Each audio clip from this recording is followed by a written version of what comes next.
മലയാളി മലയാളിയുടെ മുഖം നോക്കുന്ന സംവാദ നേരത്തിലേക്ക് VKC പ്രൈഡ് സെൽഫിയിലേക്ക് എല്ലാവർക്കും സ്വാഗതം. Why Kattappa killed Baahubali? എന്തിനാണ് കട്ടപ്പ ബാഹുബലിയെ കൊന്നത്?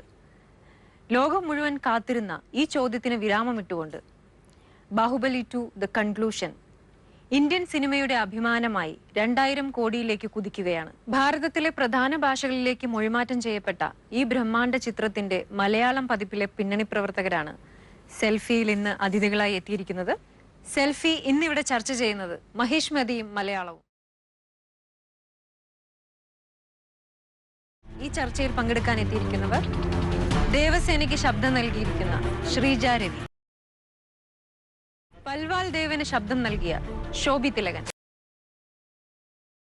ബാഹുബലി മലയാളത്തിന്റെ തിരക്കഥാകൃത്തും ഗാനരചയിതാവുമായ മങ്കൊമ്പ് ഗോപാലകൃഷ്ണൻ, പിങ്കളദേവന് ശബ്ദം നൽകിയ PY ജോസ്, കുമാരവർമ്മന് ശബ്ദം നൽകിയ ആലപ്പി അഷ്റഫ്,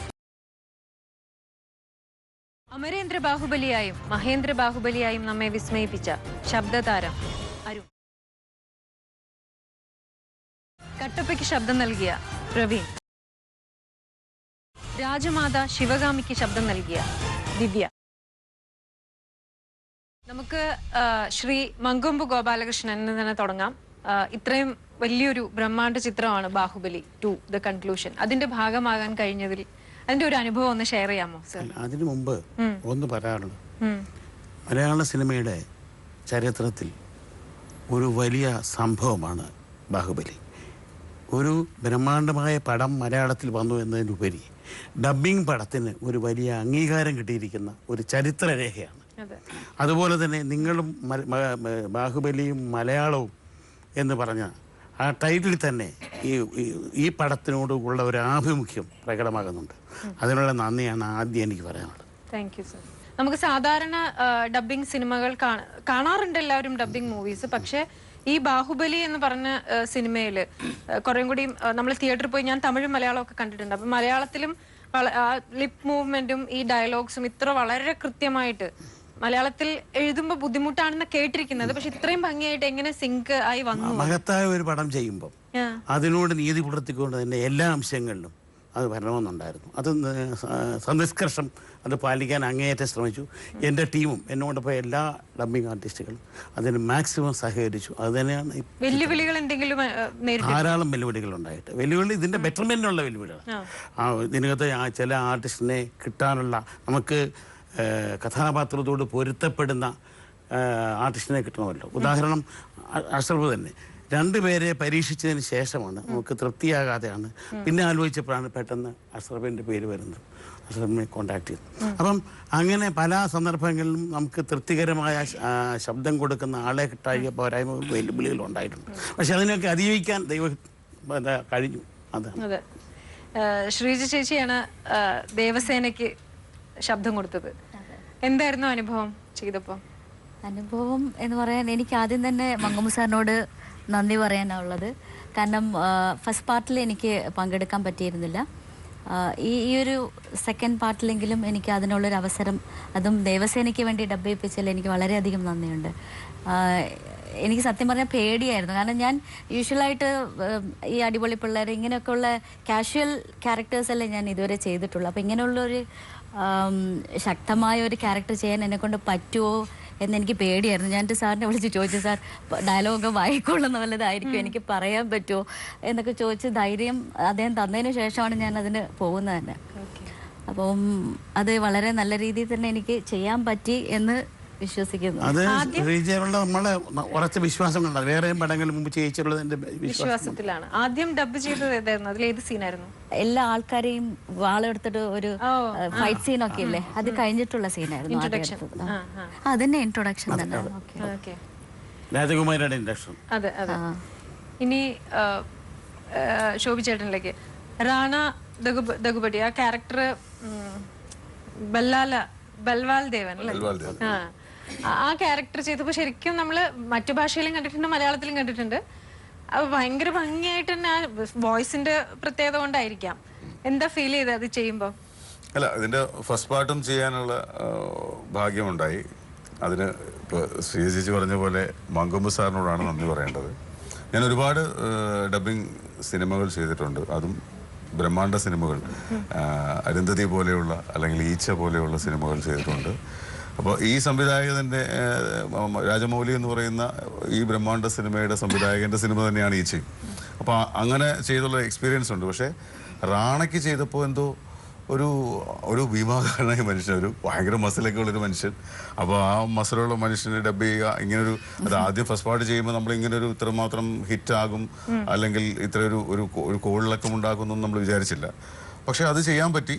പക്ഷേ എനിക്ക് ആ സിനിമയുടെ എൻ്റെ സന്തോഷം എന്ന് പറയുന്നത് അതൊന്നുമല്ല.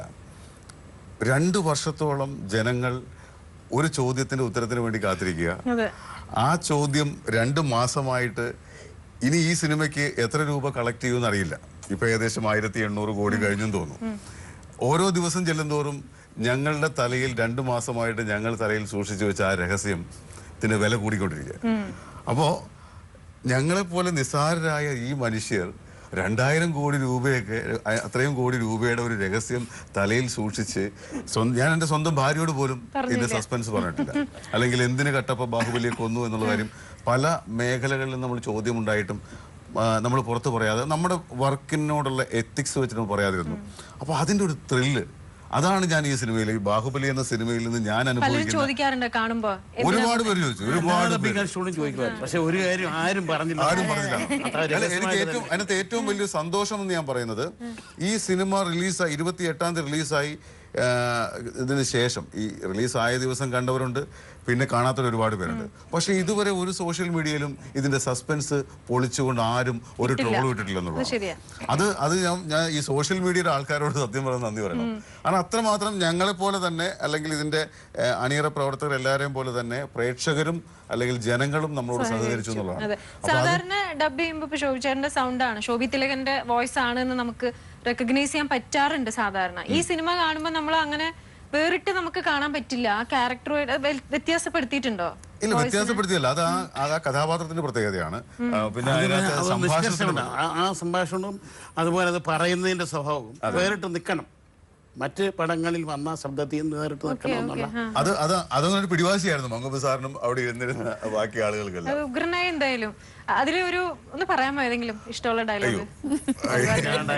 അല്ല, അത് നമുക്ക് പിന്നീട് പറയാം. ഇപ്പൊ തൽക്കാലം അതിനകത്തൊരു കാര്യം, എൻ്റെ അടുത്ത് ഞാൻ ഇതിന്റെ റിലീസിംഗ് ദിവസം ബഹ്റിനിലായിരുന്നു. 28-ാം തീയതി റിലീസിംഗ് ദിവസം ഞാൻ ബഹ്റിനിലായിരുന്നു. ഞാൻ 27-ാം തീയതി ബഹ്റിനിലെത്തിയതാ. ബഹ്റിനിൽ 27-ാം തീയതി റിലീസായി പടം. അപ്പോൾ 28-ാം തീയതി എൻ്റെ ഒരു സുഹൃത്ത് അജീവ് കുമാർ എന്ന് പറയുന്ന എൻ്റെ ഒരു സുഹൃത്തിൻ്റെ മക്കളുടെ അരങ്ങേറ്റത്തിന് ചീഫ് ഗസ്റ്റായിട്ട് പോയതാണ്. ഒറ്റ ഫംഗ്ഷന് വേണ്ടി പോയതാണ്. പക്ഷെ അവിടെ ചെന്നപ്പോൾ ആളുകൾ എന്നോട് ചോദിക്കുന്നത് ബാഹുബലിയെക്കുറിച്ചും ഈ റാണ ദഗുപതിയുടെ ബൽവാൽ ദേവൻ എന്ന കഥാപാത്രത്തെ കുറിച്ച് ചോദിച്ചു. അതെ, എന്തിനാണ് കട്ടപ്പ കൊന്നതെന്നാണ് 500 പേര് ഇരിക്കുന്നവർ എന്നോട് ചോദിച്ചത്. ഞാൻ എന്ത് പറയും? ഞാൻ പറഞ്ഞു, അപ്പം ഞാൻ ഇത് തന്നെയാണ് പറഞ്ഞത്. ഞാൻ ഈ 2000 രൂപയുടെ അല്ല 2000 കോടി രൂപ അല്ലെ എത്രയോ കോടി രൂപ, ഞാൻ എമൗണ്ട് പറഞ്ഞില്ല, എത്രയോ കോടി രൂപയുടെ രഹസ്യം 2 മാസമായിട്ട് സൂക്ഷിക്കുകയാണ്. ഞാൻ സത്യം പറഞ്ഞ ബഹ്റിനിൽ വന്നത്, ഇവിടെ ഒരുപാട് മരുഭൂമികളുണ്ടല്ലോ. ഞാൻ നമ്മുടെ രസതന്ത്രം സിനിമയിലെ ഇന്നസെന്റിന്റെ അവസ്ഥയിലാണ്.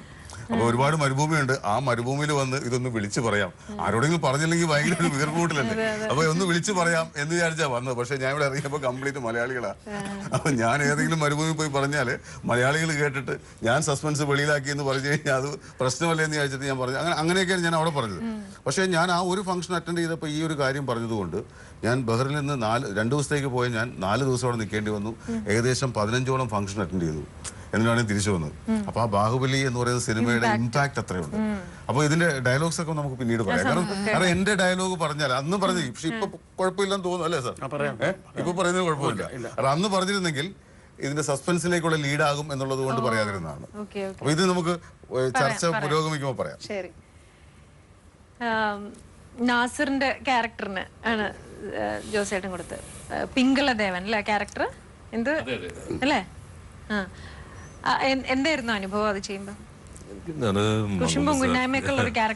അല്ലാതെ ഡബിയെന്ന് പറയുമ്പോൾ മങ്കൊമ്പ് സാറ് പറഞ്ഞിരുന്നത്, ജോസാദ് മഹാഭാരതത്തിലെ ശകുനി എന്ന് പറയുന്ന കഥാപാത്രം അതിന്റെ ഒരു ഛായയുള്ള കഥാപാത്രമാണ്. ആ ശകുനിയാണ് ശരിക്കും ആവിഷ്കരിക്കേണ്ടത്. അതിങ്ങനെ മനസ്സിൽ സൂക്ഷിച്ച് പിന്നെ സാറിൻ്റെ കൂടെ കുറേ പടങ്ങൾ ചെയ്തിട്ടുള്ള പരിചയം എനിക്കുണ്ട്. പിന്നെ നാസർ സാറിന് ഡബ് ചെയ്ത പരിചയമുള്ളത് കാരണം അങ്ങനെ വളരെ പെട്ടെന്ന് എനിക്ക് സിങ്ക് ആകാൻ പറ്റും ഡബ് ചെയ്യുന്നതിൽ. വേറെ പടങ്ങൾ ചെയ്തിട്ടുണ്ട്. അപ്പൊ അതുകൊണ്ടും പിന്നെ ഇത് തന്നെ വാട്സാപ്പിൽ ഇങ്ങനെ ഈ ഡബിങ് പടം ഇറങ്ങിയതിന് ശേഷം ഇങ്ങനെ ആളുകൾ ഇങ്ങനെ വാട്സാപ്പിൽ ഇങ്ങനെ മെസ്സേജ് അയക്കുന്നത് പടം കണ്ടു കഴിഞ്ഞപ്പോൾ എനിക്ക് തോന്നിയത് മഹാഭാരതത്തിലെ ശകുനിയെയാണ് എന്നിങ്ങനെ വാട്സാപ്പിൽ കൂടി മെസ്സേജ്. അപ്പൊ ഞാൻ വിചാരിച്ചു മങ്കൊമ്പ് സാറ് പറഞ്ഞ അതേ കാര്യം തന്നെ അവർക്ക് ഗ്രഹിക്കാൻ പറ്റി. അപ്പൊ ആ കഥാപാത്രത്തിന് മോശമല്ലാത്ത ഡബ് ചെയ്തു എന്നാണ് എന്റെ. എന്ത് തോന്നുന്നു? കുമാരവർമ്മ എന്ന ഒരു പേടിത്തൊണ്ടൻ യുവരാജാവിന് വേണ്ടിയാണ് ഞാൻ ആ പടത്തിൽ ഡബ് ചെയ്തിരിക്കുന്നത്. അപ്പം ഈ ഡബിങ്ങിന്റെ ചരിത്രം ഇവരൊക്കെ പറയുമ്പോൾ ഞാനൊരു 78 കാലഘട്ടത്തിൽ ഡബിങ്ങിലോട്ട് കടന്നു വന്ന ഒരാളാണ്. ഇവരുടെക്കാളൊക്കെ കുറച്ച് സീനിയർ ആണെന്ന് എനിക്ക് തോന്നുന്നു. 80 ജയന്റെ വോയിസ് എല്ലാം കൊടുത്താണ് ഞാൻ രംഗത്ത് വരുന്നത് അന്നത്തെ കാലത്ത്. അപ്പോൾ അന്ന് ഡബിങ് പടങ്ങൾ ഒരുപാട് തെലുങ്കിൽ നിന്ന് ഡബ് ചെയ്ത് വരും. ഈ ലിപ്പും ഡയലോഗും തമ്മിൽ രണ്ടറ്റവും കൂടെ കൂട്ടിമുട്ടിക്കാനായിട്ട് ഒരുപാട് കഷ്ടപ്പെടുന്ന രംഗങ്ങൾ ഞാൻ സാക്ഷിയായിരുന്നിട്ടുണ്ട്. വളരെ പാടാ. ഡയലോഗ് പറഞ്ഞു കഴിഞ്ഞാൽ ബാക്കി ചുണ്ടനങ്ങിക്കൊണ്ടിരിക്കും, അല്ലെങ്കിൽ അതുമായിട്ട് സിങ്ക് ആവത്തില്ല. ഇങ്ങോട്ട് കുറക്കുമ്പോൾ വേറെ വാക്കായിരിക്കും വരുന്നത്. അങ്ങനെയുള്ള ഒരു കാലഘട്ടമായിരുന്നു അന്ന്. ചിലത് ഒപ്പിക്കാൻ വേണ്ടി അന്ന് ഇത്രയും സാഹിത്യമോ ഭാഷാപരമായിട്ട് അറിവില്ലാത്തവരായിരിക്കും അവർ പക്ഷേ എടുക്കുന്നത്. അപ്പൊ അന്ന് പറയുന്നത് ചില ഡയലോഗുകളിലെ പാട്ട് പോലെയൊക്കെ ആയിപ്പോ. ചിലപ്പോൾ കള്ളക്കടത്തും കരിഞ്ചന്തയും ചെയ്ത് കാശുണ്ടാക്കുന്നവൻ ഞാനല്ലടാ ഞാനല്ല എന്നൊക്കെയാണ് വില്ലൻ പറയുന്നത്. അത് പാട്ട് പോലെ ആക്കുന്ന ഈ ലെങ്ത് ഒപ്പിക്കാൻ വേണ്ടിയാണ്. അതിനൊരു മാറ്റം വരുത്തിയ ആളാണ് ശരിക്കും മങ്കൊമ്പ് ഗോപാലകൃഷ്ണൻ. ഒരു ക്ലാപ്സ് കൊടുക്കണം നിങ്ങൾ എല്ലാവരും. കാരണം ഞാൻ പറയുന്നതിന്റെ കാരണം അദ്ദേഹം അന്ന് ലക്ഷാർച്ചന കണ്ട് മടങ്ങുമ്പോൾ എന്നുള്ള പാട്ട് നമ്മുടെ കോളേജിൽ മുഴുവൻ മുഖക്കുരു മുളയ്ക്കുന്ന കവിളിലെ കസ്തൂരി നഗക്ഷതം കൊണ്ട് ഞാൻ കവർന്നെടുക്കും പാടാത്ത ആൺകുട്ടികൾ ആരുമില്ല അന്നത്തെ കാലത്ത്. പിന്നെ എന്റെ പടത്തിലെ തന്നെ മോഹൻലാൽ പാടുന്ന ഇളം മഞ്ഞിൻ കുളിരുമായി അതിലെ മോഹഭംഗ മനസ്സിൽ അദ്ദേഹം പാട്ട് എഴുതിക്കൊണ്ടിരിക്കുന്ന കാലഘട്ടത്തിൽ അദ്ദേഹം ഇതിലോട്ട് കടന്നു വന്നപ്പോൾ, ഡബ്ബിംഗ് മേഖലയിലേക്ക് വന്നപ്പോൾ, ഇതിന്റെ ഭാഷ കൈകാര്യം ചെയ്യാനുള്ള കഴിവാണ് ഇതിനെ വളരെ മനോഹരമാക്കി മാറ്റിയത്. അപ്പോൾ ഒരു ഡൗട്ടും നമുക്ക് വരത്തില്ല. ചിത്രം കണ്ടുകൊണ്ടിരിക്കുമ്പോൾ കൃത്യമായിട്ട് ഒപ്പിക്കും. അതിനിടയ്ക്കുള്ള വാക്കുകളും കാര്യങ്ങളും, നാക്കിന്റെ ചലനം പോലും, ചുണ്ടിന്റെ ചലനങ്ങൾ, അതിന്റെ കഴിവാണ് ഈ പടത്തിൽ പൂർണ്ണമായിട്ടും വന്നിരിക്കുന്നത്. അപ്പൊ എന്റെ ഡബ്ബിങ് അനുഭവം എന്ന് പറയുന്നത് ഇത് അദ്ദേഹം രണ്ടുപേരെ ആരെയൊക്കെ വെച്ച് ശ്രമിച്ചു എന്ന് പറഞ്ഞല്ലോ. അപ്പൊ അത് കഴിഞ്ഞപ്പോൾ എന്നെ വിളിച്ചിട്ട് പറഞ്ഞു, കുമാരവർമ്മ എന്ന് പറയുന്ന ഒരു ക്യാരക്ടർ ഉണ്ട് ഇതിനകത്ത്. 2 രീതിയിലുള്ള സ്വഭാവ വിശേഷമുള്ള ആളാണ്. അയാൾ ആദ്യം ഭയങ്കര ഭയചിത്തനായിട്ട് നടക്കുന്ന ഒരു സമയവും പിന്നീട് ധൈര്യമൊക്കെ സംഭരിച്ച് ഭയങ്കര വീരശൂര പരാക്രമിയായിട്ട് വരുന്ന ഒരു പുലിയൊക്കെ കൊന്നിട്ട് വരുന്ന ഒരു സാധനവും. അപ്പൊ അങ്ങനെ വരുന്നുണ്ട്. അപ്പൊ അതിന്റെ ഒരു വെറൈറ്റി വ്യത്യാസപ്പെടുത്തണമെന്ന് പറയാണ് എന്നെ അദ്ദേഹം വിളിക്കുന്നത്. അത് ഡബ്ബിങ്ങിന് ചെല്ലുമ്പോൾ മറ്റെവിടെയും കാണാൻ വയ്യാത്ത ഒരു സംഭവം ഞാൻ കണ്ടത്, നമ്മൾ അതിനകത്തോട്ട് കയറുമ്പം മൊബൈലൊക്കെ വാങ്ങിച്ച് കയ്യിൽ വെക്കും. അവിടെ മൊബൈൽ ഇങ്ങനെ കൂട്ടി വെച്ചിരിക്കുക. കാരണം എല്ലാവരും കയറുന്നവരവിടെ ആരെങ്കിലും ഇതിന് 2 സീ എടുത്തോട്ട് പോയാൽ അത് വെളിയിലായി പോകും. ഈ കട്ടപ്പാട മരണത്തിന്റെ കാരണം അല്ലെങ്കിൽ ബാഹുബലിയുടെ മരണത്തിന് എന്തിനാണ് കട്ടപ്പ കൊന്നതെന്നുള്ള സീക്രട്ട് പോകാമെന്ന് വിചാരിച്ചായിരിക്കും. പക്ഷെ ഞങ്ങളെല്ലാം അതനുസരിച്ചു. കാരണം ഇത്രയും വലിയ ബ്രഹ്മാണ്ഡ സിനിമ ഇന്ന് ലോകത്തിലെ ചരിത്രം തിരുത്തി, ചൈനയിൽ പോലും അത് വലിയൊരു വിജയമായിട്ട് അവിടുത്തെ റെക്കോർഡ് ഭേദിച്ചുകൊണ്ടിരിക്കുകയാണ്. അപ്പൊ അത്രയും വലിയൊരു സംഭവമായതുകൊണ്ട് അതിന് ഉള്ള പ്രിക്കോഷനാണ് അതൊക്കെ ചെയ്യുന്നത്. അപ്പൊ അങ്ങനെ ചെയ്യാൻ സാധിച്ചതിൽ ഇതിന്റെ പിന്നിൽ പ്രവർത്തിച്ച മങ്കൊമ്പ് ചേട്ടനും അതോടൊപ്പം തന്നെ നമ്മുടെ മണിമാല്യത്ത് രാജു, നമ്മുടെ പഴയ സിനിമാ നിർമ്മാതാവ്, ഇപ്പോഴും അദ്ദേഹം ഫസലിനെ വെച്ച് പടം എടുത്തുകൊണ്ടിരിക്കുകയാണ്. മണിമാല്യത്ത് രാജു ചായൻ, അങ്ങനെ പലരുമുണ്ട് ഇതിന്റെ പുറകിൽ. അപ്പൊ അവരെല്ലാം ഏറ്റവും അദ്ദേഹമാണ് അതിന്റെ ഓരോ സംഭാഷണങ്ങൾ, അതിനകത്ത് ആര് ചൂണ്ടി ചലിപ്പിച്ചിട്ടുണ്ടോ അതിന്റെ പിന്നിൽ. അതുകൂടാതെ ഈ മങ്കൊമ്പ് ചേട്ടന് കിട്ടിയ കോംപ്ലിമെന്റ് എന്ന് പറയുന്നത് ശരിക്കും ഫസ്റ്റ് പാർട്ടിലെ ആ ഒരു ക്ലബ് സോങ് ഉണ്ടല്ലോ, മനോഹരി എന്നൊരു പാട്ടുണ്ട്. അത് ശരിക്കും രാജമൗലി എന്ന് പറയുന്ന അദ്ദേഹം ഡയറക്ടർ ഈ പാട്ട് കേട്ട് അതിന്റെ അർത്ഥം മനസ്സിലാക്കിയിട്ട് അദ്ദേഹം പറഞ്ഞത് തെലുങ്കിനെക്കാളും ശക്തമായ ഭാഷ ഇതിനകത്തുണ്ടെന്ന് പറഞ്ഞു. അദ്ദേഹത്തിന് കൊടുക്കാം ഒരു ക്ലാപ്സ് അല്ലേ. അരുൺ ബാഹുബലി അച്ഛനും മകനും രണ്ടിനും ചെയ്തു അല്ലെ, അമരേന്ദ്ര ബാഹുബലിയും മഹേന്ദ്ര ബാഹുബലി. അനുഭവം എന്തായിരുന്നു? മാത്രമല്ല രണ്ടിനും ചെയ്യുമ്പോൾ വ്യത്യാസപ്പെടുത്തിയിരുന്നോ? തീർച്ചയായിട്ടും. അപ്പൊ ഞാൻ ഫസ്റ്റ് പാർട്ടിൽ ചെയ്തപ്പോൾ ഞാൻ ശിവ എന്ന് പറയുന്ന മകന്റെ ക്യാരക്ടർ മാത്രമേ ചെയ്തിട്ടുള്ളൂ. അപ്പൊ ഈ രണ്ടാമത്തെ പാർട്ടിന് ഡബ് ചെയ്യാൻ വിളിച്ചപ്പോൾ സത്യത്തിൽ ഞാൻ വിചാരിച്ചു ശിവയ്ക്ക് മാത്രം ചെയ്യാനാണെന്ന് വിചാരിച്ചു. അവിടെ നേരെ ചെന്നു, 3 മണി ആ സമയത്ത് ചെന്നു, നേരെ സ്റ്റുഡിയോയിലേക്ക് കയറിയപ്പോൾ നേരെ ബാഹുബലിയുടെ ക്യാരക്ടറാണ് വന്ന് നിൽക്കുന്നത്.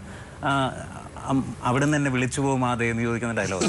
ഞാൻ സാറിനോട് ചോദിച്ചു, സാർ ഇത് ബാഹുബലി അല്ലേ, ഇത് ഞാനല്ലോ ചെയ്യുന്നത്, എന്താ ചെയ്യാൻ പാടില്ലേ അങ്ങോട്ട് ചെയ്യാം സാർ, പിന്നെ അങ്ങോട്ട് ചെയ്യാറുണ്ട്. അതായത് മങ്കൊമ്പ് ഗോപാലകൃഷ്ണൻ എന്ന് പറയുന്ന ലെജൻഡിന്റെ വിശ്വാസമാണ് എനിക്ക് ആ ക്യാരക്ടർ ചെയ്യാൻ പറ്റുന്നുള്ളത്. അതിന് ആ ഒരു ക്യാരക്ടർ, ആ 2 ക്യാരക്ടറും എന്നെ കൊണ്ട് ചെയ്യിപ്പിക്കാന്നുള്ള സാറിന്റെ തീരുമാനമായിരുന്നു. ആ തീരുമാനത്തിന് ഞാൻ സാറിനോട് ഒരുപാട് ഈ അവസരത്തിൽ ഒരുപാട് നന്ദി പറയുന്നു. പിന്നെ അതോടൊപ്പം ഇപ്പൊ അഷ്റഫ് ഖാൻ അല്ലെങ്കിൽ ശോഭിച്ചേട്ടൻ, ശ്രീ ചേച്ചി, ഞാനൊക്കെ ഡബിങ് തുടങ്ങണ ആദ്യത്തെ ദിവസം, ഞാൻ ഡബ് ചെയ്യാൻ ആദ്യത്തെ ദിവസം വന്നപ്പോൾ ജോസേട്ടനും ശോഭിച്ചേട്ടനും ഡബ് ചെയ്യുന്നത് കണ്ടുകൊണ്ടാണ് ഞാൻ ആദ്യമായിട്ട് എൻ്റെ ഡബിങ് ജീവിതം തുടങ്ങുന്നത്. അപ്പൊ അവരോടൊപ്പം ഒക്കെ ഇത്രയും വലിയൊരു പടത്തിന്റെ ഭാഗമായിട്ട് നിൽക്കാൻ കഴിഞ്ഞത് എൻ്റെ വലിയ ഭാഗ്യമായിട്ട് ഞാൻ കണക്കാക്കുന്നു. ഇത് ചെയ്തപ്പോൾ ഈ 2 ക്യാരക്ടറും ചെയ്യാൻ ഇപ്പൊ മങ്ങും സാറാണെങ്കിലും ഇതിന്റെ രാജുചേട്ടൻ വോയിസിൽ വ്യത്യാസം എന്ന് പറഞ്ഞപ്പോൾ 2 ക്യാരക്ടറും ഡിഫറെന്റ് ആണ്. ഇപ്പോൾ ബാഹുബലി, അമരേന്ദ്ര ബാഹുബലി എന്ന് പറയുന്ന രാജാവാണ്.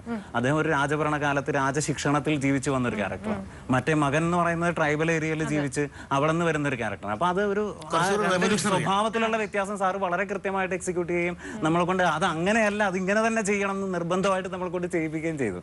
അതിന്റെ ഒരു ഇതാണ് ഇപ്പൊ നമുക്ക് തിയേറ്ററുകൾ അത് അനുഭവിക്കാൻ പറ്റുന്നത്. ഈ ബാഹുബലി അല്ലാതെ മലയാള സിനിമകളിൽ വേറെ ഏതൊക്കെയാണ് ഡബ് ചെയ്തത്? മലയാളത്തിൽ ഞാൻ 2006 അശ്വാരൂഢൻ, ജയരാജ് സാറിന്റെ അശ്വാരൂഢൻ എന്ന് പറഞ്ഞ സിനിമയിലാണ് ഞാൻ ആദ്യമായിട്ട് ഡബ് ചെയ്യുന്നത്. പിന്നെ എനിക്കൊരു ബ്രേക്ക് കിട്ടുന്നത് 2008 മാടമ്പിയിൽ മോഹൻലാലിന്റെ ചെറുപ്പകാലം അഭിനയിച്ച ക്യാരക്ടറിന് ഡബ് ചെയ്യുന്നതോടാണ് പിന്നെ ഞാൻ ഡബിങ് കണ്ടിന്യൂസ് ആയിട്ട് ഞാൻ ചെയ്യുന്നത്. അപ്പൊ ഇതിനു മുമ്പ് രാജമൗലി സാറിന്റെ തന്നെ ഈച്ച എന്ന് പറഞ്ഞ സിനിമയിൽ ഞാൻ ചെയ്തിട്ടുണ്ട്. നാനി എന്ന് പറയുന്ന നായകന് ഞാൻ അതിൽ ശോഭിച്ചേട്ടനാണ് ആ വില്ലൻ ക്യാരക്ടറിന് ഡബ് ചെയ്തിട്ടുള്ളത്.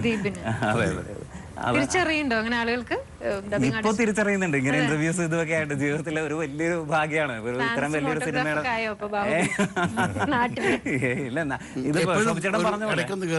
അവഗണിക്കപ്പെട്ട ഒരു ഭാഗമാണ് ഡബിംഗ് ആർട്ടിസ്റ്റ്. അവർക്ക് ഒരു അംഗീകാരവും വളരെ ശ്രദ്ധയോടും ലൈംലൈറ്റിലേക്ക് വരുന്ന ഒരു സിറ്റുവേഷൻ ഉണ്ടാക്കി ബാഹുബലിയോടുകൂടി എന്നുള്ളത് വലിയ കാര്യം. ഈ ഒരു മാസത്തിൽ ഇപ്പൊ ശോഭിച്ചേട്ടൻ പറഞ്ഞതോടൊപ്പം തന്നെ ചേർത്ത് പറയാം, ഇപ്പൊ കഴിഞ്ഞ ഈ ഒരു മാസമായിട്ട് പടം കഴിഞ്ഞ 28-ാം തീയതി റിലീസായി. ഇപ്പൊ ഈ ഒരു മാസം കഴിഞ്ഞു. ഇതിനിടയിൽ ഏകദേശം നമ്മൾ ആഗ്രഹിക്കുന്ന അല്ലെങ്കിൽ വിചാരിക്കാത്ത കുറേ രീതിയിലേക്കൊക്കെയാണ് നമ്മളുടെ ജീവിതം പോകുന്നത്. ഇപ്പോൾ കഴിഞ്ഞ ദിവസം ഒരു 10-20ഓളം പരിപാടികളിൽ നമ്മൾ ഗസ്റ്റായിട്ട് പങ്കെടുക്കുക, അല്ലെങ്കിൽ ഇതിനെക്കുറിച്ച് സംസാരിക്കുക, അതൊക്കെ ഒരു വലിയ ജീവിതത്തിലെ ഒരു ഡബിംഗ് ആർട്ടിസ്റ്റ് എന്ന നിലയിൽ കിട്ടാവുന്ന ഏറ്റവും വലിയൊരു അംഗീകാരമായിട്ട് നമ്മൾ തന്നെ കാണും. ഇനി ശിവകാമി ദേവിയിലേക്ക്.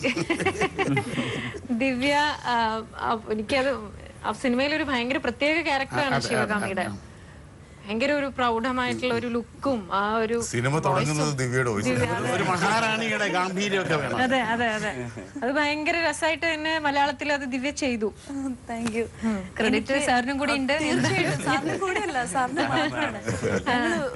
മങ്കൊമ്പ് സാറ് ഞാൻ ഒരുപാട് പടങ്ങൾ ചെയ്തിട്ടുണ്ട്. അരുന്ധതി പോലെ ഒത്തിരി പടങ്ങൾ ഞങ്ങൾ ചെയ്തിട്ടുണ്ട്. അപ്പം സാറ് സാധാരണ വിളിക്കുന്ന ഒരു മൂവിക്ക് സാറിന്റെ കോൾ ഞാൻ വെയിറ്റ് ചെയ്യും. കാരണം ആസ് എ ഡബിംഗ് ആർട്ടിസ്റ്റ് എനിക്ക് സാറിന്റെ കോളിൽ അറിയാം നല്ലൊരു പ്രത്യേകതയുള്ള ഒരു ക്യാരക്ടർ ആയിരിക്കും. അപ്പൊ ഞാൻ ചാടി ചെല്ലാനായിട്ട് ഇങ്ങനെ വെമ്പി നിൽക്കും. അതുപോലെ കഴിഞ്ഞ 2 കൊല്ലത്തിന് മുമ്പ് എന്നെ വിളിച്ചു ബാഹുബലിക്ക്. അപ്പൊ ബാഹുബലി എന്നുള്ളത് കേട്ടുകേഴ്വിയുണ്ട് നമുക്ക്. അന്ന് പടമൊക്കെ അനൗൺസ് ചെയ്തിരുന്നു. പക്ഷെ എന്താണ് ഇതെന്ന് അറിയില്ലല്ലോ. അവിടെ ചെന്നപ്പോ ഭയങ്കര ത്രില്ലായിപ്പോയി. ഞാൻ രമ്യ കൃഷ്ണനാണ് ഡബ് ചെയ്യേണ്ടത്. അത്രയും ഒരു ലെജൻഡ് ഒരു ആക്ട്രസ് ആണ്. എനിക്ക് എൻ്റെ ഓൾ ടൈം ഫേവറേറ്റ് ഒരു ആക്ട്രസ് ആണ്. അപ്പൊ അവർക്ക് വേണ്ടി ഞാൻ കഴിയുന്നത്ര നന്നായി ഡബ് ചെയ്ത് തിരിച്ചു വന്നു. പിന്നെ അത് റിലീസായപ്പോൾ ഒരു എക്സൈറ്റ്മെന്റ് ഉണ്ടായിരുന്നു. അതെല്ലാം കഴിഞ്ഞു. പക്ഷെ അതിന്റെ ഇമ്പാക്ട് ഈ 2 കൊല്ലത്തിലാണ് ഞാൻ അറിഞ്ഞത്. ഞാൻ വെയിറ്റിംഗ് ആയിരുന്നു ഒരു പടം ഡബ് ചെയ്യാൻ. അടുത്ത സെക്കൻഡിന് എന്നെ എപ്പോ വിളിക്കും, ഇത് ആവുന്നില്ല, എന്താ സാറിന്റെ വിളി വരാത്ത, ഇങ്ങനെ കാത്തിരുന്നു ഞാൻ. ദിവ്യ മാത്രമല്ല, ഞാൻ ഇടയ്ക്ക് സാറിനെ വിളിക്കാറ്. സാറേ നമ്മുടെ കയ്യിൽ നിന്ന് പോവോ, ഇത് എനിക്ക് എന്നെ കിട്ടുമോ, അങ്ങനെ വെയിറ്റിംഗ്. അതായിരുന്നു അനുഭവം. ഒരു പടത്തിന് ഡബിങ്ങിന് വേണ്ടി വെയിറ്റ് ചെയ്ത് കാത്തിരുന്ന് കിട്ടി. ആ സത്യം. അതും 2ാം ഭാഗം ആദ്യത്തെ ഭാഗത്തിനേക്കാൾ എത്രയോ ഇരട്ടി നന്നായതും അഭിപ്രായം കേട്ടതുമായ ഒരു പടം ബാഹുബലി 2 ആയിരിക്കും. സാധാരണ എല്ലാം സെക്കൻഡ് പാർട്ട് ഫസ്റ്റ് പാർട്ടിനെക്കാട്ടി കുറച്ചെങ്കിലും എന്തെങ്കിലുമൊക്കെ ഒരു ഡ്രോബാക്സ് എന്തെങ്കിലും കാണാതിരിക്കില്ല. ഇത് ഒരു 10 ടൈംസ് മോർ എന്ന് പറയാം അല്ലേ. വോയിസിൽ എന്തെങ്കിലും നമ്മൾ അത് അറിയാതെ അവിടെ ചെന്ന് നിൽക്കുമ്പോ അങ്ങനെ ആയിപ്പോവും. ഇപ്പം റാണ ആണെങ്കിൽ പൽവാൾ ദേവൻ ആയിപ്പോവും. കാരണം ഇത്രയും നന്നായി ചെയ്തിരിക്കുന്ന ഇവര്. ആ തമിഴും തെലുങ്കും നമുക്ക് പൈലറ്റ് ട്രാക്ക് കിട്ടുന്നുണ്ടായിരുന്നു. അത്രയും നന്നായി ചെയ്യുമ്പം നമ്മൾ അങ്ങനെ ചെയ്തു പോകും. പിന്നെ മങ്കൊമ്പ് സാറിന്റെ റൈറ്റിങ്സ് അല്ലേ. അപ്പൊ സാറ് എനിക്കറിയാം സാറിന്റെ ഒരു മനസ്സ്, സാറിന്റെ ഔട്ട്പുട്ട്, സാർ എന്താ പ്രതീക്ഷിക്കുന്നതെന്ന് നമുക്കറിയാം കുറച്ച് പടങ്ങൾ ഡബ് ചെയ്തതിലൂടെ. പക്ഷെ ഇത് നമ്മൾ ആ ശിവഗാമി ദേവിയുടെ ആ ഒരു പവർഫുൾ ക്യാരക്ടറിന്റെ മുന്നിൽ നമ്മൾ അല്ലേ ഒരു ഗ്രാഫിക്സും ഇല്ലാതെയാണ് നമ്മളത് കാണുന്നത്. എന്നിട്ട് പോലും ഇമോഷണൽ സീൻസിൽ, അതായത് ഈ ഉത്തരം ഒക്കെ നമ്മൾ ഈ പ്രേക്ഷകരെ, ഞാൻ ഉൾപ്പെടെയുള്ള പ്രേക്ഷകരെ കാത്തിരിക്കുന്ന ആ ഉത്തരം നമ്മൾ അത്ര ഇമോഷണലായി ചെയ്തു പോകും. നമ്മൾ അവരത് അനുഭവിച്ചാണ്, ആ അഭിനയമല്ല. രമ്യാകൃഷ്ണൻ ശരിക്കും അത് അനുഭവിച്ചിരിക്കുന്നു എന്ന് നമുക്ക് തോന്നും. ഈ പടത്തിന്റെ ഏറ്റവും വലിയ പ്രത്യേകത എന്തറിയോ, ഇപ്പൊ മങ്കൊമ്പ് സാറ് ഞങ്ങൾക്ക് ഒരുപാട് പ്രചോദനം തന്നിട്ടുണ്ട്. പക്ഷേ ഫസ്റ്റ് പാർട്ട് ഡബ് ചെയ്യാൻ ചെല്ലുമ്പോൾ രാജു മല്യത്ത് എന്ന് പറയുന്ന മലയാളം പ്രൊഡ്യൂസർ ഈ നമ്മുടെ ഡബിങ്ങിന്റെ ഒരു ഏരിയയിലേ വന്നിട്ടില്ല. ഞങ്ങളുടെ ട്രാവലിങ്, ഞങ്ങളുടെ താമസം, കാര്യങ്ങളെല്ലാം, പൈസയുടെ കാര്യങ്ങളൊക്കെ പറയുന്നതല്ലാതെ ഡബിങ്ങിന്റെ ഏരിയയിലേ വന്നിട്ടില്ല. പക്ഷേ ഈ സെക്കൻഡ് പാർട്ടിൽ രാജുമല്യ സാറും ഇരുന്നിട്ട് ഞങ്ങളുടെ കൂടെ ഇരുന്ന് ഓരോ ഡയലോഗിന് വേണ്ടി പുള്ളിയും പറയുമായിരുന്നു.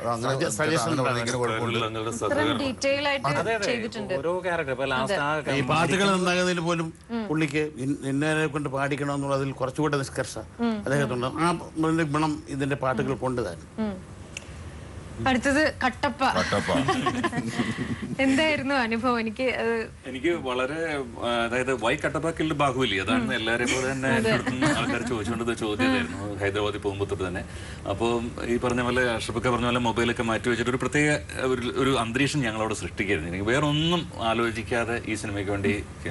ശരിക്കും പറഞ്ഞിട്ടുണ്ടെങ്കിൽ നമുക്കതിന് പ്രത്യേകിച്ച് തയ്യാറെടുപ്പോ അങ്ങനെ ഒന്നും വേണ്ടി വന്നില്ല. കാരണം അവിടെ ചെന്ന് നമ്മളിത് കാണുമ്പോൾ അവരത്രയും ഈ 2 വർഷമായിട്ട് ഈ ആർട്ടിസ്റ്റുകളെല്ലാം ഇതിനു വേണ്ടിയിട്ട് ജീവൻ തന്നെ മാറ്റി വെച്ചിരിക്കുക. അപ്പോൾ അവരുടെ മുഖത്ത് അഭിനയമല്ല നമ്മൾ കാണുന്നത്, ശരിക്കും കട്ടപ്പായിട്ട് തന്നെയാണ്. അപ്പോൾ ഇതിനകത്ത് എനിക്കുണ്ടായിരുന്നൊരു വെല്ലുവിളി വെച്ചിട്ടുണ്ടെങ്കിൽ കട്ടപ്പ തമാശ പറയുന്നുണ്ട്, കട്ടപ്പ സീരിയസ് ആയിട്ട് സംസാരിക്കുന്നുണ്ട്, കട്ടപ്പ ഫൈറ്റ് ചെയ്യുന്നുണ്ട്, സെന്റിമെന്റ്സ് ഉണ്ട്. അപ്പോൾ ഇതെല്ലാം കൂടി ഒന്ന് സമന്വയിപ്പിച്ച് ചെയ്യാന്നുള്ളായിരുന്നു. പിന്നെ ഏറ്റവും വലിയ ഭാഗ്യം എന്ന് വെച്ചിട്ടുണ്ടെങ്കിൽ ഇപ്പോൾ ഇവിടെ ഇരിക്കുന്ന ഈ എല്ലാ, ഇപ്പോൾ ഓൾമോസ്റ്റ് മെയിൻ ക്യാരക്ടേഴ്സ് ഡബ് ചെയ്തോ എല്ലാ ഡബിങ്ങായിട്ട് ചൊല്ലുന്നത്, ഇതിനകത്ത് എല്ലാവരുടെയും ഒരു കോപ്പറേഷൻ പരസ്പരം ഉണ്ടായിരുന്നു. കാരണം ഇപ്പോൾ ശിവഗാമി ദേവിയാണ് ആദ്യം ഡബിങ് സ്റ്റാർട്ട് ചെയ്തിരുന്നത് ഈ തോന്നുന്നു അല്ലേ. അപ്പോൾ പുള്ളിക്കാരത്തിയുടെ ട്രാക്ക് നമുക്ക് അപ്പുറത്ത് കേൾക്കാം. അപ്പോൾ എന്തെങ്കിലും വ്യത്യാസം വരുത്തണമെങ്കിൽ നമുക്ക് അത് കേട്ടിട്ട് എങ്ങനെയുണ്ടാവും കോമ്പിനേഷൻ എന്നൊക്കെ ശ്രദ്ധിക്കാം. പിന്നെ ഇതെല്ലാം കഴിഞ്ഞിട്ട് ഞങ്ങൾ ചെന്നൈയിൽ എല്ലാവരും കൂടി ഒന്ന് ഒത്തുകൂടിയിരുന്നു കറക്ഷൻസ് അങ്ങനെയൊക്കെ എടുക്കാനായിട്ട്. അപ്പം എന്തെങ്കിലുമൊക്കെ ഉണ്ടെങ്കിൽ പരസ്പരം ഞങ്ങൾക്ക് അങ്ങനെ കറക്റ്റ് ചെയ്ത് പോകും. തിയേറ്ററിലെത്തിയിട്ട് പ്രേക്ഷകൻ കാണുമ്പോൾ എങ്ങനെ ഇരിക്കും എന്നൊക്കെ ഞങ്ങൾ അവിടെ വെച്ച് ഒരു ചെക്ക് ചെയ്ത് തന്നെ പോയിക്കൊണ്ടിരുന്നു. അപ്പോൾ അതിൻ്റെ ഒരു റിസൾട്ട് ഉണ്ടായിരുന്നു. പിന്നെ ഒരു പേടി എന്ന് വെച്ചാൽ ഈ ചിരിക്കാനുള്ളിടത്ത് ഇപ്പോൾ നമ്മളൊരു ഡബ്ബിങ് മൂവി ആകുമ്പോൾ ഈ ചിരിയുടെ ആ ഹരം, ആ ഒരു ഹ്യൂമർ എലമെന്റ് എല്ലാം തിയേറ്ററിൽ വരുമ്പോൾ ചോർന്നു പോകുമെന്നൊക്കെ ഒരു പേടി ഉണ്ടായിരുന്നു. പക്ഷെ അത് ഫസ്റ്റ് ദിവസം തന്നെ തിയേറ്ററിൽ കണ്ടു കഴിഞ്ഞപ്പോൾ ആൾക്കാർ സൈഡിൽ നിന്ന് ചിരിക്കുന്നുണ്ടായിരുന്നു. ആദ്യം മുൻകാല അനുഭവങ്ങൾ വെച്ചിട്ടായിരിക്കാം പലരും ഇങ്ങനെ മലയാളം കോപ്പിയാണല്ലേ, കോമഡി ആയിരിക്കും എന്നൊക്കെ പറഞ്ഞിരുന്ന് കണ്ടത് ആൾക്കാർ. പക്ഷെ അത് കഴിഞ്ഞിട്ട് അവർ തന്നെ ഇന്റർവെൽ ആയപ്പോഴത്തേക്കും അളിയ രക്ഷയില്ലട്ടാ, മലയാളം ഒരു പൊളിച്ചുട്ടാ എന്നൊക്കെ ഇങ്ങനെ അവരുടെ ഫ്രണ്ട്സിന് കോൾ ചെയ്ത് പറയുകയും. അപ്പോൾ നമ്മളെ തന്നെ ഇവർ അപ്രിഷ്യേറ്റ് ചെയ്യുന്നത്. പക്ഷെ നമ്മളാണെന്നറിയാതെ അവരുടെ സൈഡിൽ അവരുടെ ഒപ്പം പോയിരുന്ന് നമുക്ക് ആ സിനിമ കണ്ട അനുഭവം ഭയങ്കര വലിയൊരു ത്രില്ലിംഗ് ആയിരുന്നു. ഇപ്പോൾ ഒരു 3-4 പ്രാവശ്യം കണ്ടു. ഏറ്റവും നല്ലൊരു ദൃശ്യാനുഭവം ഉണ്ടായത് നമ്മുടെ തിരുവനന്തപുരത്ത് ഏരീസ് പ്ലസിൽ സിനിമ കണ്ടപ്പോഴാണ്. ഏറ്റവും നല്ല സൗണ്ട് എഫക്റ്റും കാര്യങ്ങളും. അതെ അതെ അതെ അതെ അതെ. പ്രേംനസീറിനൊക്കെ ഡബ് ചെയ്തിട്ടുള്ളതാണ് അഷ്റഫ്. ഈ ബാഹുബലി ഡയലോഗ് പ്രേംനസീറിന്റെ ശബ്ദത്തിലൊക്കെ ഒന്ന് പറയിപ്പിച്ചാൽ എനിക്ക് തോന്നുന്നു. ഇതിനകത്ത് കൊടുത്തവരുടെ ശബ്ദങ്ങൾ തന്നെ കിടപ്പുണ്ട്. അല്ല, ഞാൻ ഇതിനകത്ത് ഇപ്പൊ ഇദ്ദേഹം ചെയ്ത ഈ നാസറിന്റെ ക്യാരക്ടർ ഉണ്ടല്ലോ, ഈ ഒരു ആപ്സാരി ഇങ്ങനെ കയ്യിലിട്ട് ഇങ്ങനെ വരുന്ന ഒരു കയ്യിൽ പിടിച്ച്, അത് പണ്ട് നമ്മുടെ ഈ ഗോവിന്ദൻ കുട്ടി സ്ഥിരം വടക്കം പാട്ടില് വരുന്ന ഒരു ടൈപ്പ് ഉണ്ട്. ഞാൻ എപ്പോഴും ആലോചിക്കാറുണ്ട്. അപ്പൊ പ്രേംനസീർ ആയിരിക്കും ബാഹുബലിയായിട്ട് വരുന്നത്, കട്ടപ്പായിട്ട് കെ പി ഉമ്മറായിരിക്കും വരുന്നത്. അപ്പൊ നസീർ സാർ വന്ന് ചോദിക്കും, സ്വാഭാവികമായിട്ട് നസീർ സാറിന്റെ ശബ്ദത്തില് അദ്ദേഹം ചോദിക്കും, കളരി പരപ്പര ദൈവങ്ങളെ സാക്ഷി നിർത്തി ഞാൻ ചോദിക്കുന്നു, എന്റെ അച്ഛൻ ബാഹുബലി ചേകവരെ കൊന്നതാരാണ്? പറയൂ കട്ടപ്പ, എന്നോട് പറയൂ. ഉമ്മക്കായിരിക്കും മറ്റേ കട്ടപ്പയായിട്ട് വരുന്നത്. ബാഹു നീ എന്നോട് ക്ഷമിക്കണം, ഞാനൊരു വികാര ജീവിയാണെന്ന് നിനക്കറിയാമല്ലോ. നിന്റെ അച്ഛൻ ബാഹുബലി ചേകവരെ കൊന്നത് ഞാനാണ്. കൂടാതെ നിന്റെ അമ്മ ദേവസേനയെ ഞാൻ ഒരു പ്രാവശ്യം ബലാത്സംഗം ചെയ്തിട്ടുണ്ട് എന്ന് ഉമ്മക്ക പറയുന്നത്. അപ്പൊ ഈ ഗോവിന്ദൻകുട്ടി അന്ന് തുണിയൊക്കെ ഇട്ടിങ്ങനെ വരുമല്ലോ. അപ്പൊ അദ്ദേഹത്തിന്റെ ഒരു പ്രത്യേക സ്റ്റൈലാണ്. അത് പഴയ ആൾക്കാർക്ക് അറിയാം. അദ്ദേഹത്തിന്റെ കുണിഞ്ഞുള്ളൊരു സൗണ്ടാണ് അന്നത്തെ കാലം.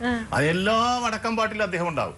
അപ്പൊ ഗോവിന്ദൻകുട്ടി അതിൽ വന്ന് ചോദിക്കും, എന്താ ശിവകാമി തമ്പുരാട്ടി പിണങ്ങാനാണോ ഭാവം? മഹിഴ്മതി സാമ്രാജ്യത്തിലെ രാജാവായി എന്റെ മകൻ പൽവാർ ദേവനെ നിയമിക്കണമെന്നാണ് എന്റെ ഒരു അഭിപ്രായം. അത് ചെയ്തില്ലെങ്കിൽ നീ വ്യവഹാരം അറിയും ഓക്കെ. നിങ്ങളുടെ അടുത്ത രാജാവ് മഹേന്ദ്ര അപ്പൊ നമ്മൾ ഇത്ര നേരം ഇവരുമായിട്ട് നമ്മൾ സംസാരിച്ചു. ഇനി ആ ശബ്ദം, കഥാപാത്രങ്ങളെ നമുക്കൊന്ന് ഫീൽ ചെയ്യാം അവരുടെ വോയിസിലൂടെ. ആദ്യം നമുക്ക് അങ്ങനെ തന്നെ തുടങ്ങാം. രാജമാത ശിവഗാമി ദേവി. ദേവസേനയെ നോക്കിയിട്ട് പറയുന്ന പടം നോക്കിയിട്ട് സൗന്ദര്യമേ തോറ്റുപോകുന്നത്ര അഴക് ആരാണവൾ? പിന്നെ മഹാമന്ത്രി എടുത്ത് പറയാം. മഹാമന്ത്രി, സംവത്സരം മുഴുവനും അണിഞ്ഞാലും തീരാത്തത്ര വജ്ര വൈഡൂര്യാഭരണങ്ങൾ ദേവസേനയ്ക്കായി കൊടുത്തുവിടൂ. അതുണ്ടോ? അതാണ് ലാസ്റ്റ് എടുത്തത്. അത് 3 പ്രാവശ്യം എടുത്തെന്ന് തോന്നുന്നു. 3ാമത്തെ വട്ടം ഞാൻ പറഞ്ഞു ആംബുലൻസ് എങ്ങാനും ഉണ്ടെങ്കിൽ. നിങ്ങളുടെ അടുത്ത രാജാവ് മഹേന്ദ്ര ബാഹുബലി.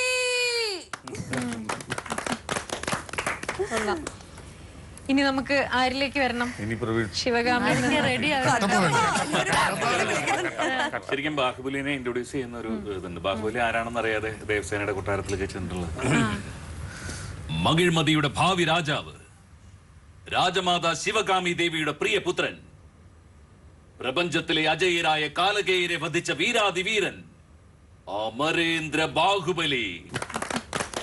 ബാഹുബലിയെ കൊന്നതിന് ശേഷം വാളും കൊണ്ട് എന്നത്. ഓക്കെ. ആ ഭാഗം. അപ്പൊ അതിനകത്തൊരു ഫീമെയിൽ ഡയലോഗ് ഉണ്ട്. ആ ഡയലോഗിന് ശേഷമുള്ള പോർഷൻ പറയാം. അരുൺ എന്ന് സപ്പോർട്ട് ചെയ്യില്ലേ പ്ലീസ്? മറ്റേ മണ്ണിലെ ഡയലോഗ് ഒന്ന് സപ്പോർട്ട് ചെയ്തു. ആ മഹാവീരൻ മരിച്ചത് എങ്ങനെയാണെന്നൊന്ന് പറയാമോ? സാധാരണ ആയുധങ്ങളെക്കാൾ മാരകമായ ഒരു ആയുധമുണ്ട്, വിശ്വാസഹത്യ. ബാഹുബലിക്ക് പിന്നിൽ നിന്ന് കുത്തേറ്റു. ആരാണത്? ആരാണ് ആ വഞ്ചകൻ? ആ ദ്രോഹി ഞാൻ തന്നെയാണ്. ഇതിലാണ് ആ സിനിമ നിൽക്കുന്നത്, ബാഹുബലി മണ്ണിലെ. അല്ലേ സാറേ? അതിനുശേഷമാണ് അതിനുവേണ്ടിയാണ് 2 വർഷം കാത്തിരുന്നത്. ഇയാൾക്ക് രാജ്യാവകാശം ഇളയാണ് ബാഹുബലിക്ക് കൊടുത്തു. അപ്പൊ കൊടുക്കാൻ കാരണമായി തീർന്നതെന്ന് പറയുന്നത് ശിവഗാമിയാണല്ലോ. അപ്പൊ അവരോടുള്ള വൈരാഗ്യ ബുദ്ധി മനസ്സിൽ സൂക്ഷിച്ചു വെച്ച് ഉച്ചത്തോടെ തുടങ്ങുന്ന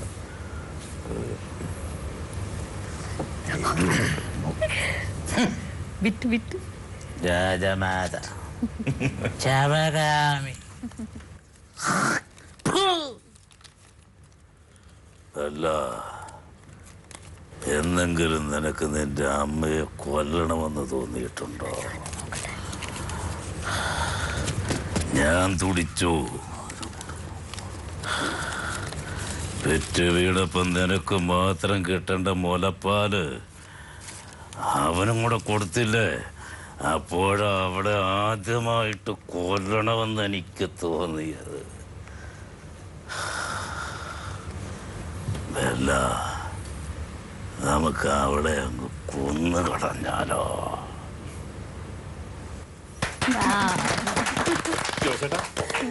വീണ്ടും കാണുന്ന കുമാരവർമ്മയുടെ ഏത് സീനാണ്? അല്ല, കുമാരവർമ്മ ഈ പുലിത്തോലുമായിട്ട് ആ ഈ ബാഹുബലി ജനിക്കുമ്പോ ഒരു കുട്ടി ജനിക്കുമ്പോ ഒരു പുലിത്തോലുമായിട്ട് വരുന്നുണ്ട്. അപ്പൊ ഈ പുലിത്തോല് സമ്മാനിച്ചിട്ട് നിങ്ങൾ തന്നെയാണോ വേട്ടയാടിയെന്ന് ചോദിക്കുമ്പോ പറയും, ബാഹുബലിയുടെ വാക്ക് നെഞ്ചിലും ബാഹുബലിയുടെ വാൾ കയ്യിലുമുണ്ടെങ്കിൽ ഏത് പിഞ്ചു കുഞ്ഞിന് പോലും പുലിയെ വരെ കൊല്ലാം എന്ന് പറയുന്നൊരു ലാസ്റ്റ് ഡയലോഗ്. അതാണ് എനിക്ക് തോന്നുന്നത് അവസാന ഡയലോഗ് എന്ന് പറയുന്നത്. പിന്നീട് അയാളെ കൊന്നുകളയുന്ന ക്യാരക്ടർ ആ ചതിയിലൂടെ അങ്ങനെ കൊല്ലുന്നതായിട്ട്. പക്ഷെ അതിനു മുമ്പ് കുറച്ച് കോമഡി സംഭവങ്ങളൊക്കെയാണ്. വെട്ടലും കുത്തലും ഗദ വാള് ഒക്കെ പരിചയപ്പെടുത്തലും.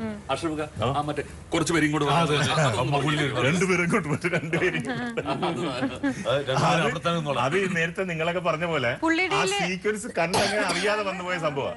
അത് നമ്മള് ഇതുപോലെ പറയാൻ ഒക്കത്തില്ല. ഇങ്ങനെ അതിന്റെ അങ്ങനെ ചേഞ്ചസ് ഉണ്ടായിരുന്നു.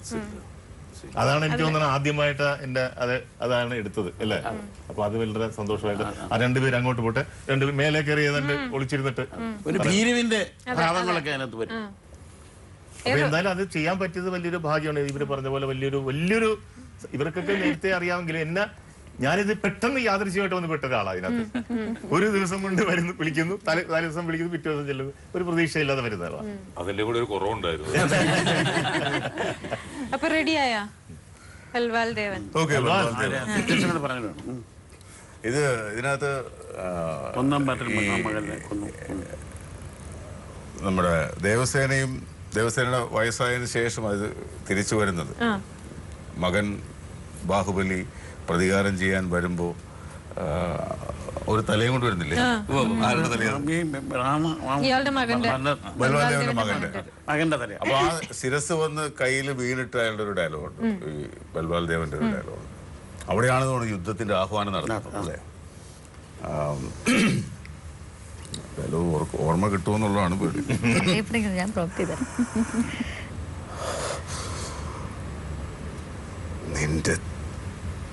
നിന്റെ മരണം കണ്ട് നോക്കി നിന്നവരുടെ എല്ലാം തലയെടുക്കണം. ആ തലകൾ അടുക്കി വെച്ച് അവയുടെ മുകളിൽ നിന്റെ ശിരസ് വെച്ച് നിന്റെ ഉദകക്രിയ ചെയ്യണം. 10,000 കുടുംബങ്ങളുടെ ദീനരോധനം മംഗളവാദ്യമാക്കി മുഴക്കിക്കൊണ്ട് നിന്റെ ആത്മാവിനെ അമൃതപുരിക്ക് അയക്കണം.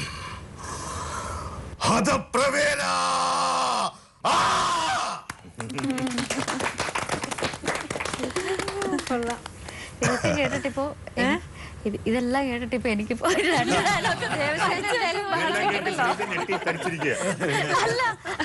രണ്ട് ലൈൻ പഠിച്ചു വെച്ചതുപോലെ ഇപ്പൊ ഇതെല്ലാം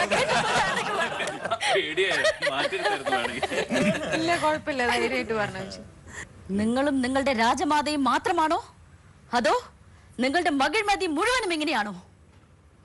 ഈ സമ്പത്ത് കണ്ട് അമ്പരന്ന് നിങ്ങൾ വേണമെങ്കിൽ നായെ പോലെ വാലാട്ടി നിന്നെന്ന് വരാം. പക്ഷെ ഞങ്ങൾക്കത് കാൽ ചുവട്ടിലെ മണൽ തരിക്ക് സമം. നിങ്ങള് പലപ്പോഴും മൈക്കിന് പുറകിൽ നിന്ന് അഭിനയിച്ചുകൊണ്ട് തന്നെയാണല്ലോ ഈ ഡബ് ചെയ്യുന്നത്. ഇപ്പൊ നമുക്ക് കാണാൻ പറ്റി, നിങ്ങൾ എല്ലാവരും അഭിനയിക്കുന്നതും കൂടി കാണാൻ പറ്റി. അപ്പൊ പലപ്പോഴും അഭിനേതാക്കൾ സ്ക്രീനിൽ വന്ന് അഭിനയിക്കുമ്പോൾ ചില പരിമിതികൾ അല്ലെങ്കിൽ എന്തെങ്കിലും പ്രശ്നം, ഫ്ലോസ് ഒക്കെ ഉണ്ടാവാറുണ്ട്. അതിനെയും കൂടി കോമ്പൻസേറ്റ് ചെയ്ത് നിങ്ങൾക്ക് ചെയ്യേണ്ടി വരാറുണ്ടോ ഡബിങ് സമയത്ത്?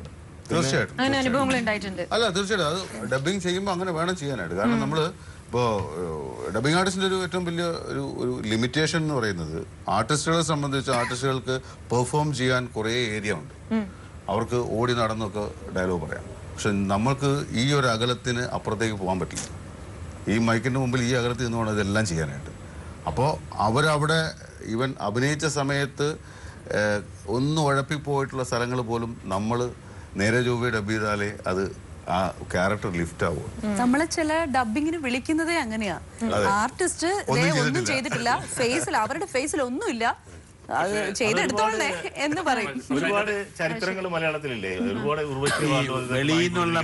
വേറെ ആളുകൾ ഡബ് ചെയ്ത പടത്തിനല്ലേ, അതിലൊന്നും ഈ വന്ന നടിമാരോ അല്ലെങ്കിൽ കിട്ടിയിട്ടുള്ളവരെല്ലാം ഇവരെ പോലെ വന്നിരുന്ന് ഡബ് ചെയ്ത് കൊടുത്ത ശേഷമാണ് അവര് ഈ ഉർവശി അവാർഡും ഭാരത അവാർഡൊക്കെ വാങ്ങിയിട്ടുള്ളത്. ഇപ്പൊ അങ്ങനെ കിട്ടില്ലല്ലോ. ഇപ്പൊ അങ്ങനെയില്ല പറയുന്നത്. ഞാൻ പറയുന്നത് അതത്ര പെർഫെക്ഷൻ ഉണ്ടായിരുന്നോണ്ടല്ലേ, അവരുടെ എക്സ്പ്രഷനൊക്കെ ആ ഇതെല്ലാം വ്യത്യാസങ്ങൾ. പിന്നെ അത് മാത്രമല്ല, ചില ഡയറക്ടേഴ്സിന് അഡീഷണൽ ആയിട്ട് വരെ ചില ഡയലോഗുകൾ ചേർക്കണമെങ്കിൽ പോലും ഇവരതിനെല്ലാം എക്സ്പേർട്സാ. അതുകൂടെ ചേർത്ത് വിട്ടുകൊടുക്കും അതിനുവേണ്ടി അല്ലേ. ഷൂട്ടിംഗ് സമയത്ത് എടുക്കാൻ വിട്ടുപോയ ചെറിയ ചെറിയ ഡയലോഗുകൾ അതെല്ലാം അഡ്ജസ്റ്റ് ചെയ്ത് തിരിയുമ്പോഴോ അവിടെയൊക്കെ കയറ്റി. പിന്നെ അന്യഭാഷാ നടിമാര് അധികം മുഖത്തൊരു വികാരവും വരാത്ത നടികളുണ്ട്. അവരുടെ കഥാപാത്രത്തിന് ജീവൻ കൊടുക്കുന്ന അല്ല, ഇതിനകത്ത് ഈ ബാഹുബലിയിലെ ഏറ്റവും വലിയ പ്രത്യേകത ഞാൻ കണ്ടത്, സാധാരണ നമ്മൾ തെലുങ്ക് സിനിമ മലയാളത്തിലേക്ക് ചെയ്യുമ്പോൾ ഒരുപാട് ലിപ്പിന്റെ പ്രശ്നം, ഈ സിങ്ക് പ്രശ്നം വരാറുണ്ട്.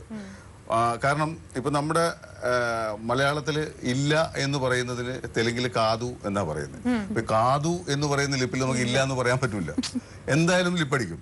പക്ഷെ ബാഹുബലിയിൽ ഇല്ല, കാതു എന്നൊരു സംഭവം ഇല്ല.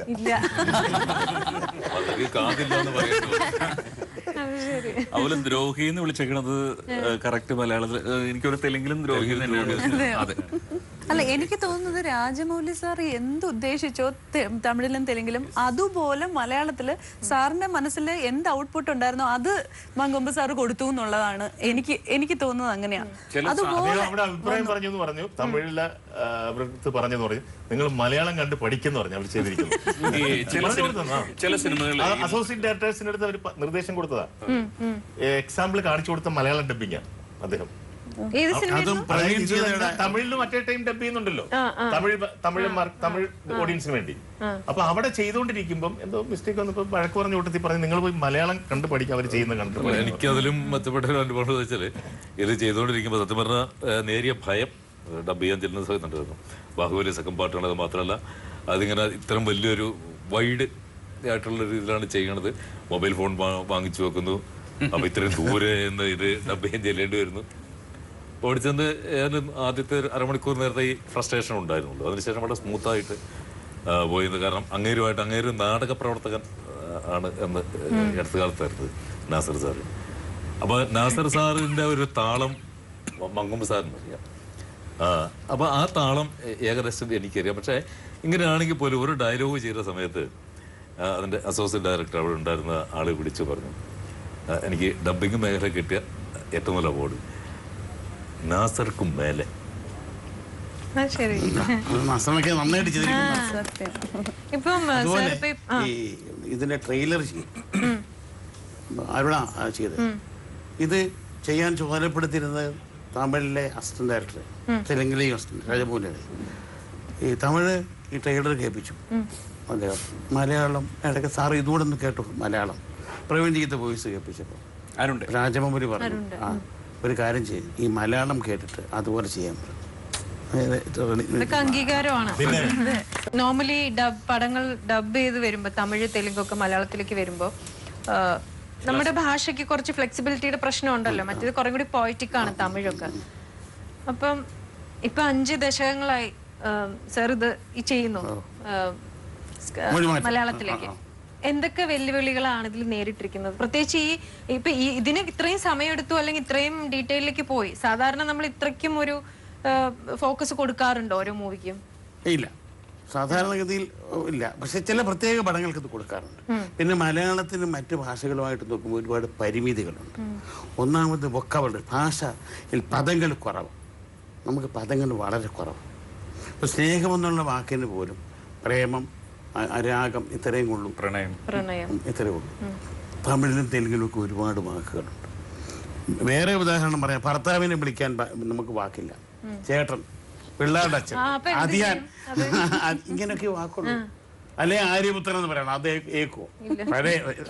അപ്പൊ ഇങ്ങനെയുള്ള വേണ്ടത്ര പദം ഇല്ലാത്ത ഒരുപാട് കുഴപ്പം. അതുപോലെ തമിഴിലാണെങ്കിൽ ഒരു 5 വയസ്സായ കുട്ടിയെ അമ്മ എന്ന് വിളിക്കാം, 17 വയസ്സായ പെണ്ണിനെ അമ്മ എന്ന് വിളിക്കാം, 45 വയസ്സായാലും 80 വയസ്സായാലും 17 വയസ്സായ ഒരു സ്ത്രീയെ അമ്മ എന്ന് വിളിച്ച് ആടി കിട്ടുകയല്ലേ. നമുക്ക് ഇങ്ങനെയുള്ള ലാംഗ്വേജിൻ്റെതായ ലിമിറ്റേഷൻ ഒരുപാട്. അതൊക്കെ ഇതിന്റെ വെല്ലുവിളികളാണ്. അത് അഡ്ജസ്റ്റ് ചെയ്ത് വേണം പോകാൻ.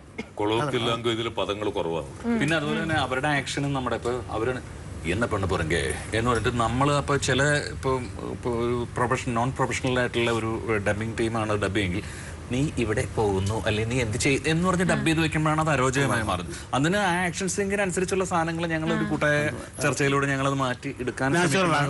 പിന്നെ നമ്മുടെ അവരുടെ ഡയലോഗ് പലതും നമ്മൾ മാറ്റും.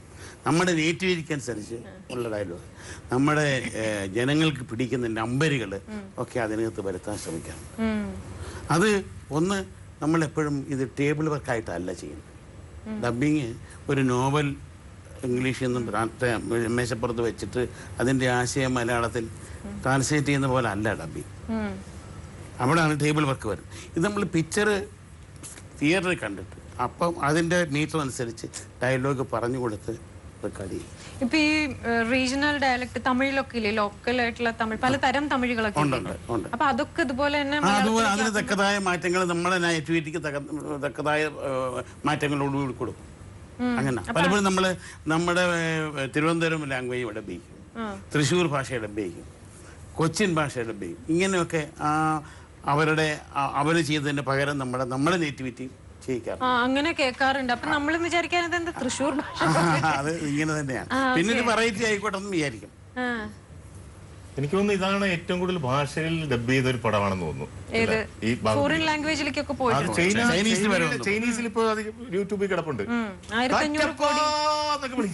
ഇന്ത്യൻ സിനിമയുടെ അഭിമാനം ബാഹുബലി മലയാളം പതിപ്പിന്റെ വിശേഷങ്ങൾ ഇവിടെ അവസാനിക്കുന്നില്ല. നാളെ ഇതേ സമയം കൂടുതൽ വിശേഷങ്ങളുമായി കാണാം. ശുഭരാത്രി.